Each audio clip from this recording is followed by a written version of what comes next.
অথবা যদি অন্যভাবে বলি যে কোন পথে গেলে আমার দেরি করার কোনো সুযোগ নাই, একটু যদি দেরি করলে ওইটা আমার প্রজেক্টটাকে ডিলে করে দেবে।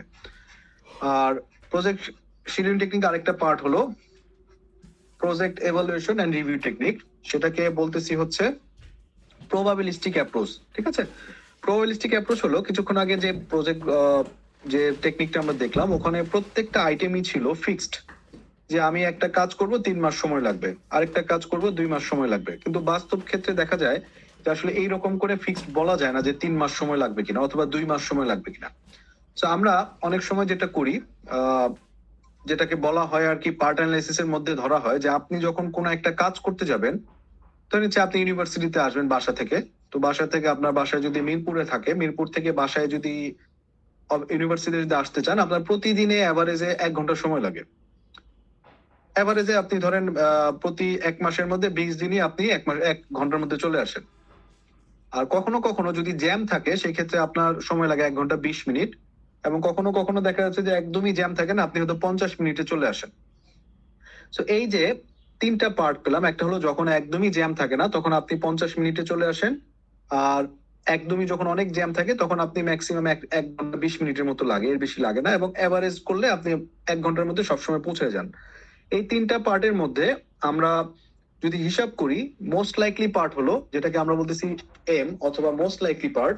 এই মোস্ট লাইকলি পার্ট হলো যেটা আপনি সব সময় আপনি এই টাইমটা আপনি মেনটেন করতে পারেন, যেটাকে আমরা বলতেছি হলো যে একটা কাজ করতে গেলে সব মোটামুটি 80% ক্ষেত্রে আপনি এই টাইমটা ফলো করেন, যে আপনি 1 আওয়ারের মধ্যে পৌঁছায় যান। ঠিক আছে, 1 আওয়ারের মধ্যে আপনি পৌঁছে যান। এবং অপটিমিস্টিক টাইম হলো, ধরেন আপনি অনেক সময় রাস্তায় দেরি করে বের হয়েছেন, দেরি করে বের হওয়ার পর আল্লাহ আল্লাহ করতে থাকেন যে আল্লাহ আমি মনে হয় আজকে 50 মিনিটে আমাকে পৌঁছতে হবে, নাহলে ক্লাস টেস্টটা মিস করবো। এটা হলো মোস্ট অপটিমিস্টিক টাইম। আর পেসিমিস্টিক মানে হচ্ছে যে আপনি হাতে আপনার সময় আছে, যে ঠিক আছে আমার তো সময় আছে, আমি 1 ঘন্টা 20 মিনিট হাতে নিয়ে বেরোচ্ছি। তো এইটা হলো কি আপনার 1 ঘন্টা 20 মিনিট টাইম, যেটাকে আমি বলতেছি। ঠিক আছে, তো এখন দেখেন এই 3টা কাজের মধ্যে অ্যাজ এ প্রজেক্ট স্পন্সর কিন্তু চাবে হচ্ছে এই পার্টটাকে দেওয়ার জন্য অপটিমিস্টিক টাইম। যে কারণ একটা প্রজেক্টে আপনি 100 কোটি টাকা ইনভেস্ট করছেন, করার পরে আপনি যদি বলেন যে একটা প্রজেক্ট করতে 1 মাস সময় লাগবে, এখন উনি চাবে সেটা যদি 25 দিনে করা যেত, তাহলে আমি 5 দিন আগে থেকে এটা থেকে আউটপুট পাওয়া শুরু করতাম। আবার একটা জিনিস রিয়েলিস্টিক কনসেপ্টেও চিন্তা করতে হবে, যে আসলে আপনি যদি চিন্তা করেন যে এই ধরনের একটা প্রজেক্ট করতে গেলে 25 দিনে প্রজেক্ট করতে গেলে আসলে কত পার্সেন্ট সম্ভাবনা থাকে যে আসলে আমি 25 দিনে কাজটা করতে পারবো, যেখানে 80% ক্ষেত্রে সম্ভাবনা 30 দিনে করার, 5% সম্ভাবনা আছে 25 দিনে করার, আর বাকি 10% সম্ভাবনা আছে হচ্ছে আমার এই কাজটা 35 দিনে যাওয়ার। এইরকম একটা সিনারিওতে আপনার প্রজেক্ট স্পন্সর যদি আপনাকে প্রেশার দেয় যে না কাজটা 25 দিনে করতে হবে, তখন কিভাবে আপনি অ্যাজ এ প্রজেক্ট ইঞ্জিনিয়ার নিজের ব্যাকবোনটাকে সেভ করবেন? এই ধরনের কেসগুলোর জন্য আমরা এই পার্ট অ্যানালাইসিস করি, project evaluation and review technique. এটার মধ্যে যেহেতু 3টা টার্ম আসে, একটা হলো মোস্ট লাইকলি, অপটিমিস্টিক এবং পেসিমিস্টিক, এই 3টার উপর বেস করে আমরা আগে প্রথমে ভ্যারিয়েন্স বের করি আর মিন বের করি। মিন মানে হচ্ছে আমরা নর্মালি চিন্তা করি কি যে আমি এভারেজ যেহেতু আছে, এভারেজ মানে আমরা বুঝি যে যে কয়টা আইটেম নিব সেই কয়টা আইটেমকে যদি আমি ততগুলোর সংখ্যা দিয়ে ভাগ করি, সেটা ভাগ করলে সেটাকে আমরা বলি গড় আইটেম। তো আমরা যদি চিন্তা করি যে আপনার এখানে 6টা সিনারিও আছে, 6টা সিনারিওর মধ্যে একবার আপনি কি করলেন, অপটিমিস্টিক টাইম মানে 50 মিনিটস এর মধ্যে আপনি ইউনিভার্সিটিতে আসলেন, এবং 4 দিনের মধ্যে আপনি 1 ঘন্টার মধ্যে আসলেন হলো 4 বার। 4 দিন, সপ্তাহে 6 দিনের মধ্যে একদিন আসলেন 50 মিনিটে, একদিন আসলেন 1 আওয়ারে, 4 দিন আসলেন 1 আওয়ারে, এবং একদিন আসলেন হলো 1 ঘন্টা 20 মিনিটের মধ্যে। তাহলে এখানে টোটাল যদি 6 দিন হিসাব করেন, তাহলে 6 দিনে আপনি এভারেজ যদি হিসাব করেন, তাহলে 6 দিনে আপনি এভারেজ ইউনিভার্সিটিতে আসার টাইম কতটুকু? এটাকে আমরা যেটা বলতেছি সহজ হিসাব করে, যে আপনি এটা যদি 50 মিনিট হয়, এটা আপনি আপনি 6 দিনের মধ্যে 4 দিনই আসতেছেন হলো 1 ঘন্টার সময়ে, আর একদিন আপনার সময় লাগতেছে হলো 1 ঘন্টা 20 মিনিট। যেহেতু এখানে টোটাল 6 দিনের মধ্যে একদিন সবচেয়ে আশাবাদী, একদিন সবচেয়ে নিরাশাবাদী, এবং 4 দিন হলো এভারেজ টাইম। তো 6টা আইটেমের জন্য আপনি A+4M+B এটাকে গুণ করে যোগ করে ডিভাইডেড বাই 6 করলে আপনি গড় পেয়ে যাচ্ছেন 1 নাম্বার। এটা আমরা যখন এরকম পার্ট অ্যানালাইসিস করতে যাব, পার্ট অ্যানালাইসিস করতে গেলে গড়টা আমরা এভাবে বের করে নিব। ভ্যারিয়েন্স যখন বের করব, ভ্যারিয়েন্স বের করার জন্য খুব সহজ সিস্টেমটা কি দেখেন, ফর্মুলাটা হচ্ছে B minus A divided by 6। B minus A মানে হচ্ছে ধরেন এখানে যদি একটা ঘটনা যদি ঘটে, এখানে ঘটনা ঘটার মধ্যে সবচেয়ে সময় দেরি লাগবে কত? 1 ঘন্টা 20 মিনিট। সবচেয়ে তাড়াতাড়ি সময় লাগবে কতটুকু? 50 মিনিট। এবং এই মাঝখানে ধরেন আপনি 1 ঘন্টার মধ্যে রেগুলার যাতায়াত করেন, তাহলে আমরা যদি ডিস্টেন্স বের করতে চাই, ডিস্টেন্সটা কি আসবে? A B minus A, A B minus এ। আর এখানে আমার টোটাল ভাগ কয়টা ছিল? যদি আমি এখানে ভাগতে চাই, যে আমার এখানে 6টা আইটেম ছিল, কারণ 6 দিনের হিসাব নিয়েছেন আপনি, তার মানে B minus A divided by 6। এখানে হোল স্কোয়ার দিয়েছেন কেন? কারণ আমরা যদি স্ট্যান্ডার্ড ডেভিয়েশন বের করতে চাই, তাহলে স্ট্যান্ডার্ড ডেভিয়েশন বের করলে আমরা কিন্তু 6 দিয়ে ভাগ করলে হয়ে যেত, কিন্তু আমরা ভ্যারিয়েন্স বের করছি। ভ্যারিয়েন্স মানে হচ্ছে স্ট্যান্ডার্ড ডেভিয়েশনের হোল স্কোয়ার, তাই তো? তো এখানে দেখেন B minus A divided by C whole square, এটাকে আমরা ভ্যারিয়েন্সের ফর্মুলা বলতেছি সহজে মনে রাখার জন্য। তাহলে যখন পার্ট অ্যানালাইসিস করব, যে কোনো ভ্যালুই থাকুক না কেন, প্রথমে আমি মিন বের করব, তারপরে আমি এখানে ভ্যারিয়েন্স বের করব। মিন ভ্যারিয়েন্স বের করার পরে আমার সুবিধাটা কি আসবে? এটা একটা বিটা ডিস্ট্রিবিউশন ফর্মুলা মেনটেন করে। বিটা ডিস্ট্রিবিউশন মানে হচ্ছে যে আপনার majority of the data most লাইকলির মধ্যে থাকবে এবং অল্প কিছু ডাটা পেসিমিস্টিক এবং অপটিমিস্টিক ডাটার মধ্যে থাকবে। এই বিটা ডিস্ট্রিবিউশন যখন ফলো করবেন, বিটা ডিস্ট্রিবিউশন যখন ডাটা যখন বিটা ডিস্ট্রিবিউশন ফলো করবে, তখন এই ভ্যারিয়েন্স এবং এই মিনের ফর্মুলাটা এইটা হয়। এটাই আমরা এখানে দেখানোর চেষ্টা করছি। আচ্ছা, এখানে আমরা যদি একটা প্রবলেম নেই, ধরে নেন এখানে আমার একটা প্রবলেম আছে। এই প্রবলেমগুলো হচ্ছে এরকম, ঠিক আছে? প্রবলেমটা কি? ধরেন কোন একটা কাজ করতে গেলে, এখানে ব্যাখ্যাটা আছে, আমি এখানে পড়ছি না, এটা একটু আপনারা পড়ে নিবেন। যে কোন একটা কোম্পানির ক্ষেত্রে তার যে টাস্ক ব্যাকগ্রাউন্ড গুলো আছে, সেই টাস্ক ব্যাকগ্রাউন্ড গুলো এখানে দেয়া আছে 11টা টাস্ক। আর এখানে 3টা পার্ট আছে, A M B. A M B কি? অপটিমিস্টিক, মোস্ট লাইকলি, আর এটা হলো পেসিমিস্টিক। তো এই কাজটা 6 দিনে করা যায়, এই কাজটা 8 দিনে সবসময় করি, আর ম্যাক্সিমাম দেরি হলে 10 দিন সময় লাগে। আমার এখানে কোনো আগের কোনো ডিপেন্ডেন্সি নাই। সেম একইভাবে এই টাস্কটা সবচেয়ে কম সময় করা যায়, আমি সবসময় এরকম করি। আর সবচেয়ে বেশি সময় কত লাগতে পারে, এবং এই কাজগুলো আগের কোন কাজের উপরে ডিপেন্ডেন্ট। সো এইটা যদি আমাদের আগের মতো চিন্তা করি, আগের যে ক্রিটিক্যাল পাথ মেথড করলাম, ওইটার সাথে জাস্ট ডিফারেন্স হলো এই ভ্যালুগুলোর মধ্যে। আগে একটা ভ্যালু ছিল, এখানে 3টা ভ্যালু দিয়েছি। সো এই 3টা ভ্যালু ছাড়া আগেরটার মধ্যে কোথাও কোনো পার্থক্য নাই, অ্যাজ ইট ইজ সেম আগের মতোই। তাহলে প্রথমে যখন এই ভ্যালুটা পাবো, এই 3টা ভ্যালু থেকে দেখেন, প্রথমে এই 3টা ভ্যালু থেকে আমাকে কি করতে হবে? একটা মিন ভ্যালু বের করতে হবে, একটা মিন ভ্যালু বের করতে হবে, আর একটা ভ্যারিয়েন্স বের করতে হবে। মিন এবং ভ্যালু ভ্যারিয়েন্সটা কিভাবে বের করব? জাস্ট এখান থেকে আমার যে ফর্মুলাটা ছিল, এখানে যে ফর্মুলাটা ছিল, এখান থেকে মিন ভ্যালু বের করব, এখান থেকে ভ্যারিয়েন্স বের করবো 3টা ডাটা থেকে। সো এই 3টা ডাটা থেকে আপনি মিন এবং ভ্যারিয়েন্স বের করে ফেললেন। দেখেন এখানে কি করলাম, আমি এখানে মিন বের করলাম। মিন কি? এই 3টা থেকে a plus 4m plus b divided by 6 থেকে আমি এই ভ্যালুটা পেয়েছি। আর b minus a divided by 6 whole square থেকে এই ভ্যারিয়েন্সের ফর্মুলাটা আমি এখানে পেয়েছি। সো এখন দেখেন, জাস্ট অ্যাজ ইট ইজ, এখানে যেহেতু আমার আগের কি ছিল, 3টা ভ্যালু ছিল, এখানে কি 3টা ভ্যালু আছে, কিন্তু 3টা ভ্যালু না বসাই আমি এই জিনিসটা বসাবো আমার ক্রিটিক্যাল পাথের মতো, জাস্ট আগে যেভাবে করেছিলাম। দেখেন এইখানের ক্ষেত্রে আমি যেটা করেছি, দেখেন এই যে ভ্যালুটা নিয়ে আসছি, দেখেন আমার আগের যে টেবিলগুলো ছিল, আগের টেবিলগুলোতে কি ছিল? এর আগে ক্রিটিক্যাল পাথ মেথড যেটা করলাম, তখন আমার কি ছিল? ভ্যালু একটাই ছিল, ওই ভ্যালুটা এখানে বসাইছি। আর এখানে কি করলাম? আমাকে 3টা ভ্যালু দেওয়া ছিল, 3টা ভ্যালু থেকে আমি ক্যালকুলেশন থেকে বের করলাম মিন ভ্যালুটা, এই মিন ভ্যালুটা এখানে বসাচ্ছি। ভ্যারিয়েন্সের কাজ কিন্তু এখনো শুরু হয় না, ভ্যারিয়েন্সের কাজ আমরা একটু পরে শুরু করব।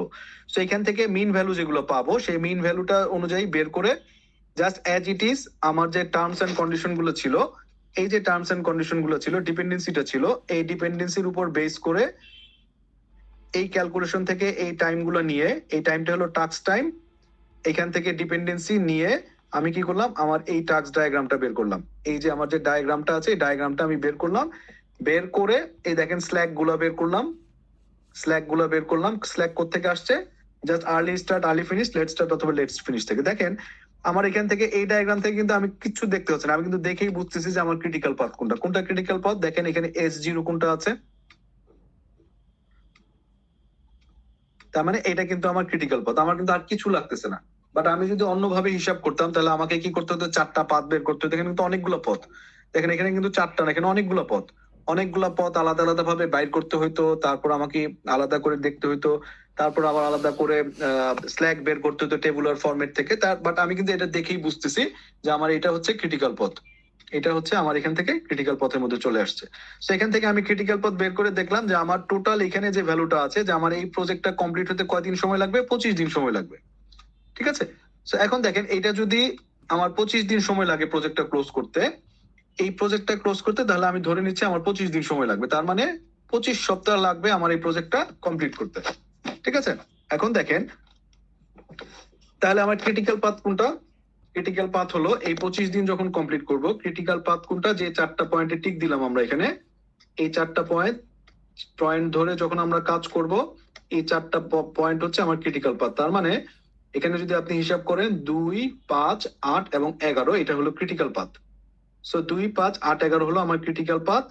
আমি পেয়ে গেলাম হচ্ছে 25 সপ্তাহ হলো আমার এভারেজ টাইম যে আমার এই প্রজেক্টটা কমপ্লিট করার জন্য। এখন এই পথ বরাবর আমি কিন্তু বলছি যে ভ্যারিয়েন্সের কাজ শুরু করি না। ভ্যারিয়েন্সের কাজটা কি? ভ্যারিয়েন্সের কাজটা আমরা একটু দেখি। ভ্যারিয়েন্সের কাজ হলো যে এই ক্রিটিক্যাল পাথ বরাবর আমার ভ্যারিয়েন্সের ভ্যালু গুলা কত ছিল। ভ্যারিয়েন্স কোত্থেকে পাবো? ধরেন 2, 5, 8, 11 যদি আমার ক্রিটিক্যাল পাথ হয়, আমরা যদি একটু এই টেবিলটাতে আসি, এই টেবিলে তো আমি মিন এবং ভ্যারিয়েন্স বের করছি। তার মানে এই 2, 5, 8 এবং 11, এই 4টা যদি আমার ক্রিটিক্যাল পাথ হয়, তাহলে এই পাথ বরাবর আমার যে ভ্যারিয়েন্সের যে ভ্যালুগুলো আছে, এই ভ্যারিয়েন্সের ভ্যালুগুলো নিয়ে আমি কি করব? তার মানে এই পাথ বরাবর যে ভ্যারিয়েন্স, সেটাই তো আমার ভ্যারিয়েন্স না? তো ভ্যারিয়েন্সটা দেখেন, আমি এই পাথ বরাবর যে ভ্যারিয়েন্স আছে সবগুলো নিয়ে যোগ করে ফেললাম। যোগ করে কি কত পেলাম? 62.9 ডিভাইডেড বাই 9 পেলাম হচ্ছে আমার ভ্যারিয়েন্স। তো এই ভ্যারিয়েন্সটা মানে কি? ভ্যারিয়েন্সটাকে আমরা সিগমা স্কোয়ার দ্বারা লিখি। তাহলে ভ্যারিয়েন্স যদি সিগমা স্কোয়ার হয়, তাহলে এই ভ্যালুটা হচ্ছে 62.9, তার মানে 6.9 উইক হোল স্কোয়ার। এখন দেখেন, আমাদের এই প্রজেক্টটা, তাহলে আমরা এটা দেখে বলতে পারি যে 25 প্লাস মাইনাস 6.9 এই উইকের মধ্যে আমার প্রজেক্টটা কমপ্লিট করা সম্ভব। এটাকে এগ্রি করি? এখান থেকে আমি অ্যাভারেজ ভ্যালু পেলাম, আর এখান থেকে ভ্যারিয়েন্স, যেহেতু আমি এখানে অপটিমিস্টিক ভ্যালু নিয়েছি, পেসিমিস্টিক ভ্যালু নিয়েছি, তো এখান থেকে আমি বলতে পারি 25 প্লাস মাইনাস 6.9 এই উইকের মধ্যে আমার প্রজেক্ট করা সম্ভব। তার মানে দেখেন, এখানে 19 সপ্তাহ থেকে ধরে নিচ্ছি আমি 31 সপ্তাহের মধ্যে প্রজেক্ট কমপ্লিট করা পসিবল। এখন আপনার স্পন্সর যদি বলে যে এখানে 19 সপ্তাহের মধ্যে তো আপনি বের করে দিচ্ছেন প্রজেক্ট কমপ্লিট করা সম্ভব, ঠিক আছে, তাহলে প্রজেক্ট করেন। তাহলে করা যাবে? কি মনে হয়? জি, আমারত হোসেন বলেন। রিস্ক থাকে। রিস্ক থাকে? কত পার্সেন্ট রিস্ক থাকে? স্যার স্যার শুরু থেকে স্যার আরেকবার একটু স্যার বলে দেন স্যার, বুঝতেছি না স্যার। আচ্ছা, ভ্যারিয়েন্সের জায়গাটা স্যার একটু সমস্যা আছে স্যার। ভ্যারিয়েন্সটা হলো এই এভারেজ ভ্যালু হচ্ছে আগে যেভাবে করছি সেটাই করছি। এই ভ্যারিয়েন্সটার কাজ হলো, ধরেন এইখানে যেহেতু রিস্ক আছে, যে অপটিমিস্টিক টার্ম আছে, মোস্ট লাইকলি আছে, পেসিমিস্টিক টাইম আছে, এই ভ্যারিয়েন্সের কাজটা হলো ডিফাইন করা যে আসলে প্রজেক্টে যদি কোন টাইমের মধ্যে প্রজেক্ট পসিবল হওয়া সম্ভব। তো এই 25টা উইক যেটা আছে সেটা তো আমরা পেয়ে গেলাম, আর ভ্যারিয়েন্সটা হলো যে এই 25 প্লাস মাইনাস 6.9 উইকের মধ্যে প্রজেক্টটা কমপ্লিট হবে। এটা 100% মানে এনশিওরড যে 25 প্লাস মাইনাস 6.9, তাহলে আমি ধরে নিচ্ছি 19 থেকে 31 সপ্তাহের মধ্যে প্রজেক্টটা কমপ্লিট হবে। এখন আপনাকে যদি বলি যে এই প্রজেক্টটা 19 থেকে 25 সপ্তাহে 31 সপ্তাহের মধ্যে কমপ্লিট হবে, তাহলে 22 সপ্তাহ যদি হয়, তাহলে 22 সপ্তাহের মধ্যে প্রজেক্ট ক্লোজ হওয়ার পসিবিলিটিটা কেমন? এই কাজটাই আমরা এখন বের করে দেখব। এই পার্ট অ্যানালিসিস আমাদের এই হেল্পটাই করে যে কিভাবে আমরা পার্সেন্টেজ বের করতে পারি, যে আসলে যেহেতু এটা বলতেছে 25 প্লাস মাইনাস 6.9 উইকের মধ্যে, এখন আমি যদি আপনাকে বলি যে 22 উইকের মধ্যে প্রজেক্ট কমপ্লিট হওয়ার পসিবিলিটি কেমন, আমাকে বের করে দাও, এটাই আমরা এখন বের করে দেখব। সো এই ভ্যালুটা বের করার জন্য আমাদেরকে একটা কি করতে হয়? জেড স্কোর নিতে হয়, স্ট্যাটিস্টিক্স এর হেল্প নিতে হয়। যে আমরা একটা জেড স্কোর বের করতে চাই, যে একটা জেড স্কোর যদি বের করতে পারি, জেড স্কোর বের করলে আমরা জেড স্কোরের থ্রুতে প্রবাবিলিটি একটা ফাইন্ডিংস করতে পারি যে আসলে কত পার্সেন্ট প্রবাবিলিটি আছে 22 সপ্তাহের মধ্যে এটা ক্লোজ করার জন্য। তো জেড ভ্যালুটা বের করার জন্য আমাকে ফর্মুলাটা কি নিতে হবে দেখেন। আমি এদিকে যাচ্ছি না, আমি ধরে নিচ্ছি এই যে প্রজেক্টটা আছে, এই প্রজেক্টটা 30 সপ্তাহের নিচে কমপ্লিট করার পসিবিলিটি কেমন। ধরেন আমরা দেখলাম কি, এটা হলো এভারেজ, এটা যদি একটা নর্মাল ডিস্ট্রিবিউশন হয়, এটার মিন ভ্যালু হচ্ছে এখানে, আর এখানে 6.9 হচ্ছে এটুকু, এটা হলো 6.9 পজিটিভ, আর এটা হলো 6.9 হলো নেগেটিভ। তার মানে এইটুকের মধ্যে কিন্তু আপনার প্রজেক্টটা ক্লোজ হবে। তাহলে এখন যদি আমি বলি এটা যদি আপনার এভারেজ 25 উইক হয়, আমি যদি বলি 30 সপ্তাহে প্রজেক্ট কমপ্লিট হওয়ার পসিবিলিটি কেমন, আপনি দেখছেন যে আপনার এখানে সম্ভাবনা আছে প্রজেক্ট কমপ্লিট হবে, কতটুকু সম্ভাবনা এটা আমরা এখানে বের করব। বের করার জন্য প্রথমে আমাকে কি করতে হবে, একটা জেড টেবিল বের করতে হয়, জেড স্কোর জেড টেবিল নিতে হয়। তো জেড এর জন্য কি করতে হবে দেখেন, জেড এর সূত্র হচ্ছে X minus mu by sigma. এখন দেখেন X minus mu by sigma মানে হচ্ছে, এক্স মানে হচ্ছে আপনি কত, আপনার এখানে মিউ হচ্ছে আপনার এভারেজ কত পেয়েছেন, লাইক আমরা এখানে পেয়েছি কত 25 উইকস, আর এখানে সিগমা স্কোয়ার আমরা পেয়েছি হলো 6.9, আমার ভ্যারিয়েন্স ছিল কত 6.9 আমরা বের করেছি, কিন্তু আমার ফর্মুলা বলছে এটা সিগমা নিব, তার মানে সিগমা যদি আমি নেই এটা রুট ওভার করলে হচ্ছে 2.63 আসতেছে। তার মানে সিগমা এবং মিউ আমি পেয়ে গেলাম। তাহলে এক্সটা কি, এক্সটা হলো আমি কত সপ্তাহের মধ্যে প্রজেক্টটা করতে চাই। আমার কোশ্চেন বলছিল যে আমি 30 সপ্তাহের মধ্যে প্রজেক্টটা করতে চাই, তাহলে এই জেড স্কোরের যে ফর্মুলাটা আছে এখানে আমি 30 সপ্তাহের মধ্যে চাই, আমার এভারেজ ভ্যালু হচ্ছে 25 এবং সিগমার ভ্যালু হচ্ছে 2.69। এইখান থেকে আমি একটা জেড টেবিল পেয়েছি, দেখেন 1.90 একটা ভ্যালু পেলাম। এখন এই 1.9 ভ্যালু যদি থাকে তাহলে এই 1.9 ভ্যালুটা থেকে আমরা আসলে বের করতে পারি যে আসলে আমার প্রজেক্টটা 30 সপ্তাহের মধ্যে পসিবিলিটি হওয়ার সম্ভাবনা কতটুকু। তাহলে আমরা একটু মাথায় রাখি এটা 1.9, এটা আমরা একটু মাথায় রাখি, আমরা একটু পরে দেখবো। আবার যদি এরকম বলা হয় যে 30 সপ্তাহ না, আমি চাই এটা 22 সপ্তাহের মধ্যে হওয়ার পসিবিলিটি কতটুকু, তাহলে 22 সপ্তাহের মধ্যে যদি হওয়ার পসিবিলিটি হয় সেম একই ভাবে আমি কি করব, জেড এর ভ্যালুটা বের করব। এখানে এক্স হচ্ছে 22 সপ্তাহ,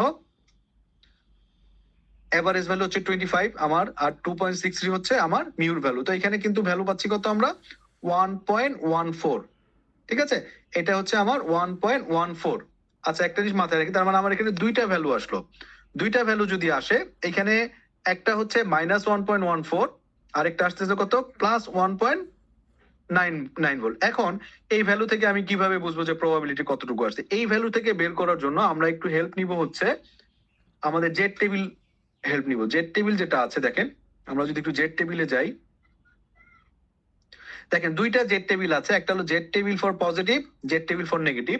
আপনারা পরীক্ষার মধ্যে এই জেড টেবিলের একটা জেড টেবিলটা পরীক্ষার মধ্যে পাবেন, ঠিক আছে। যদি আপনাদেরকে বলা হয় যে 22 সপ্তাহের মধ্যে সম্ভাবনা কতটুকু, 30 সপ্তাহের মধ্যে কতটুকু সম্ভাবনা, তাহলে এই জেড স্কোরটা বের করে জেড স্কোরের রেসপেক্টে বের করে দেখবেন যে কত পার্সেন্ট প্রবাবিলিটি আছে। আমরা একটা জায়গাতে জেড এর ভ্যালু পেয়েছিলাম 1.9, আপনাদের খেয়াল আছে মনে হয়। তাহলে আমরা এখান থেকে জেড এর ভ্যালু যদি হিসাব করি 1.9 কোথায় আছে খুঁজে বের করি, দেখেন এখানে দেওয়া আছে 1.9, তাহলে 1.9 এখানে দেখেন আবার জিরো আছে, তাহলে 1.90, যদি 1.919293 থাকতো তাহলে আমি কিন্তু 1.9 এখান থেকে 1.923 দিকে চলে যেতাম। তাহলে দেখেন 1.9 যেহেতু জিরো একবারে ফ্ল্যাট, তাহলে আমার হলো 0.9713, তার মানে 30 সপ্তাহের মধ্যে আমার প্রজেক্ট কোর্স করার সম্ভাবনা হচ্ছে 97.13%। 0.9713 মানে হচ্ছে 97.13%। তার মানে আপনি জেড ভ্যালুটা বের করবেন, করে জেড টেবিল থেকে যে ভ্যালুটা আছে বের করার পরে আপনি এখান থেকে যে ভ্যালুটা পাবেন সেটার রেসপেক্টে আপনি বের করে বলতে পারতেছেন যে 30 সপ্তাহের মধ্যে প্রজেক্টটা কমপ্লিট করার পসিবিলিটি হচ্ছে 97.13%। এরপরে আরেকটা দেখেন, আমরা আরেকটাতে পেয়েছি যে 22 সপ্তাহে পসিবিলিটি কেমন। 22 সপ্তাহে যেহেতু নেগেটিভ ভ্যালু এসছে -1.14, সেই ক্ষেত্রে আমরা নেগেটিভ জেড টেবিল ইউজ করব। নেগেটিভ জেড টেবিল যদি ইউজ করা হয় তাহলে দেখেন নেগেটিভ জেড টেবিল থেকে আমরা কি করতে পারি,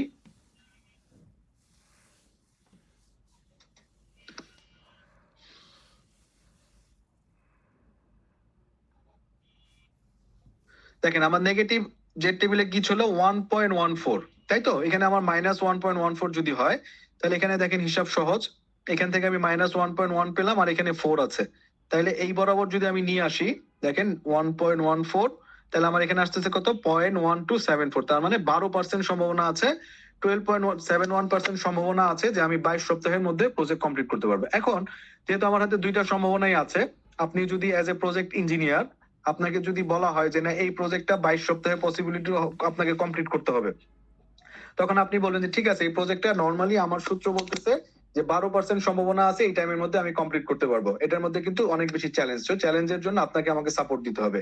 বাট আপনি যদি আমাকে 30 সপ্তাহ সময় দেন, এটার ক্ষেত্রে কিন্তু আমার পসিবিলিটি হলো 97%। সো আপনি আমাকে যদি 30 সপ্তাহ দেন আমি 97% পসিবিলিটি বলবো যে আমার প্রজেক্টটা কমপ্লিট হবে।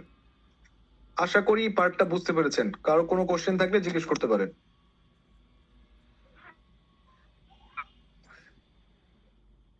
দিয়ে দিব এরকম একটা বক্স দিয়ে দিব, বক্স দিয়ে বলতে পারবো যে আপনারা এরকম একটা ডায়াগ্রাম আঁকেন, ডায়াগ্রাম আঁকার পরে একটা টাইম দিয়ে দিব যে আপনারা ক্রিটিক্যাল পার্টটা বের করেন, ক্রিটিক্যাল পার্টটা বের করেন এবং বলে দিতে পারি যে what is the probability of completing the project in 23 weeks, 23 সপ্তাহের মধ্যে প্রজেক্ট কোর্স করার মতো পসিবিলিটিটা কেমন আছে। সো এখানে আপনার একটা এক্সাম্পল দেয়া আছে, আমরা যেভাবে করলাম ঠিক একইভাবে, এবং এর আগেও আমরা করলাম কয়েকটা প্রবলেম, ওখান থেকে আপনারা স্যাম্পল দেখে বুঝতে পারবেন আর কি, আশা করি। তো আমাদের এই যে পরীক্ষার মধ্যে যেটা থাকলো, জি সাইমন। স্যার হচ্ছে আমাদের কি এই যতগুলো হচ্ছে স্যার পিডিএফ পড়ানো হয়েছে এগুলোর কি স্যার স্যাম্পল কোশ্চেন আকারে যদি একটু করে দিতেন স্যার, আমাদের জন্য থিওরি পড়তে একটু সুবিধা হতো। আমি তো সবগুলোই দিয়ে দিচ্ছি আপনাদেরকে। স্যার এটা কি স্যার একবারে করে দেওয়া যাবে স্যার? মানে আমরা কোনটা? স্যার আশায় আছি, মানে কোশ্চেন গুলো স্যার হচ্ছে একবারে একটা মানে পিডিএফ আকারে, মানে কোশ্চেন গুলো স্যাম্পল কোশ্চেন গুলো দিয়ে দেওয়া। আচ্ছা আমাকে বলতেন, পরীক্ষাটা আপনাদের হয়ে আমি দিয়ে দিতে পারি, যদি বলেন ভালো হয় না তাহলে। না স্যার, আমরা হচ্ছে মানে শর্ট কোশ্চেন চাচ্ছি না, মানে কোশ্চেন বেশি দেন, কিন্তু কথা হচ্ছে কয়েকটা কোশ্চেন যদি একটু মানে বলে দিতেন যে এরকম লিস্ট করে। আমি মানে যখন সুবিধা হতো ক্লাসে স্যার, পড়াই অনলাইনে প্রত্যেকটা টপিক শেষে কিন্তু আমি বলে দিচ্ছি আপনাদেরকে যে এই জিনিসগুলো পরীক্ষায় আসতে পারে। সো ক্লাস নোট গুলো একটু কালেক্ট করবেন, ক্লাস নোট গুলো কালেক্ট করে ক্লাসে একটু মনোযোগী হবেন, তাহলেই হবে। ঠিক আছে, আমি ক্লাসে কিন্তু সব বলেই দিচ্ছি আপনাদের, কিরকম পরীক্ষায় আসতে পারে, কি পরীক্ষায় পড়বেন বলেই দিচ্ছি। সেগুলো একটু কষ্ট করে নোট নিবেন। হ্যাঁ, সবকিছু একবারে তো রেডি করে আপনাদের দিয়ে দিতে পারি না আসলে, তাই না? স্যার যদি অফলাইনে হয়তো স্যার সমস্যা ছিল না স্যার, যেহেতু স্যার অনেকগুলো ক্লাস অনলাইনে হচ্ছে স্যার, এতক্ষণ মানে বোঝা যাচ্ছে না, অনেক সময় আপনার দেখা যায় আমার শুধুমাত্র মানে অর্ধেক অর্ধেক কথা আসতেছে, মানে বাসায় চলে আসছে অনেকে, এর জন্য বলা স্যার। জি, আমি ক্লাসে বলে দিচ্ছি, আপনারা একটু গ্রুপ ডিসকাশন করবেন, প্রিভিয়াস ইয়ারের কোশ্চেন গুলোও দেখবেন, তাহলে একটু আইডিয়া হবে হোপফুলি। তারপরে যদি কোনো সমস্যা হয় আমার সাথে পার্সোনালি যোগাযোগ করবেন, ঠিক আছে? মানে স্যার প্রবলেম সলভিং কোনো একটা শীট দেওয়া থাকলে মানে ওগুলি সলভ করার জন্য আর কি বলা হলে ভালো হতো আর কি। এইগুলো প্র্যাকটিস, আমি ক্লাসে ধরেন যে কয়টা প্র্যাকটিস দিয়েছি, আমি এখানে তো অনেকগুলো প্র্যাকটিস দিয়েছি, এগুলো যদি আপনি নিজেরাই করেন, ক্লাস লেকচার গুলো দেখেন, ইটস এনাফ। এর বাইরে আসলে কিছু লাগবে না। এর বাইরে যদি কিছু লাগে আমাদের যে রেফারেন্স বইটা আছে, বইটা দেখতে পারেন। ঠিক আছে, আর বিগত বছরের কোশ্চেন গুলো একটু কালেক্ট করে নেন, বিগত বছরের কোশ্চেন গুলো কালেক্ট করে নিলে একটু আইডিয়া পাবে যে কিরকম পরীক্ষার কোশ্চেন গুলো আসে, কেমন প্রশ্ন আসে। ঠিক আছে, আচ্ছা আজকে আমরা মোটামুটি এটুকুই পড়বো, ক্রিটিক্যাল পাথ মেথড। গত ক্লাসে এবং এই ক্লাসে আমরা দুইটা লেকচার পড়েছি, L2 এবং L4, এই দুইটা খুবই ইম্পর্টেন্ট পার্ট। আপনাদেরকে বলেছিলাম যে L1 লেকচার থেকে আমাদের একটা কোশ্চেনের সেট আসবে, L1 থেকে। L2 থেকে একটা ফুল সেট কোশ্চেন আসবে। L4 আজকে যেটা পড়ালাম এখান থেকে একটা ফুল সেট আসবে। সো L2 এবং L4 এই দুইটা থেকে দুইটা ম্যাথের কোশ্চেন আসবে, দুইটা ম্যাথমেটিক্স আসবে। সো আমরা আজকে এবং গত কালকে এবং আজকে যেগুলো পড়লাম, এইটা খুবই ইম্পর্টেন্ট টপিক, প্রত্যেকে একটু প্র্যাকটিসে রাখবেন। বিগত বছরের কোশ্চেন গুলো দেখবেন, ক্লাসে যেগুলো পড়ালাম সেগুলো একটু মনোযোগ দিয়ে প্র্যাকটিস করার চেষ্টা করবেন। করলে যেটা হবে, এখান থেকে 2 সেট কোশ্চেন কমন পাবেন, দুইটা ম্যাথ অবশ্যই আসবে আপনাদের। ঠিক আছে, দুইটা ম্যাথের প্রিপারেশন রাখেন, তাহলে আপনার মোটামুটি 25 মার্কের পরীক্ষায় 50% আপনার কভার হয়ে যাবে। L1 থেকে আরেকটা আসবে, তার মানে আপনার মোটামুটি 20 মার্কস কভার হয়ে, 18 থেকে 19 মার্ক কভার হয়ে যাবে। আর আমরা নেক্সট ক্লাসে যেটা আছে, নেক্সট ক্লাসে আমরা L3 লেকচারটা পড়বো, L3 লেকচারের মধ্যে থেকে আরেকটা সেট কোশ্চেন আসবে। তো টোটাল সেক্ষেত্রে আমরা 4 সেট কোশ্চেন পরীক্ষায় দিব, 3 সেট মোটামুটি আমরা পড়িয়ে ফেলেছি, আরেক সেট থাকবে। তো আমরা আগামী সোমবার দিন একটা এক্সট্রা ক্লাস নিতে চাই সন্ধ্যার পরে। আপনাদের কি অ্যাভেলেবল আছে? মিডে স্যার কত মার্কের থিওরি থাকবে আর কত মার্কের ম্যাথ থাকবে স্যার কোশ্চেনের মধ্যে? কোশ্চেনের মধ্যে যেটা বললাম, আমরা L2 এবং L4 থেকে দুইটা ফুল ম্যাথ দিয়ে দিব, এই দুই সেট থেকে পুরোটাই ম্যাথ আসবে। ঠিক আছে, জি স্যার। 13 মার্কের আপনি ম্যাথ পাবেন। L1 থেকে থিওরি আসবে আর L3 থেকে থিওরি আসবে। সো 50% ম্যাথ পাবেন আর 50% থিওরি পাবেন। ওকে জি স্যার। ওকে, কারো কোনো কোশ্চেন? আর আমরা আগামী সোমবার দিন একটা এক্সট্রা ক্লাস করবো ইনশাল্লাহ। আগামী সোমবার দিন 9 তারিখ পরে, 9 তারিখ 8:30 থেকে 8টা থেকে 10টা পর্যন্ত আমরা একটা ক্লাস করবো। হ্যাঁ, ওকে স্যার। ক্লাসটা ক্লোজ করছি।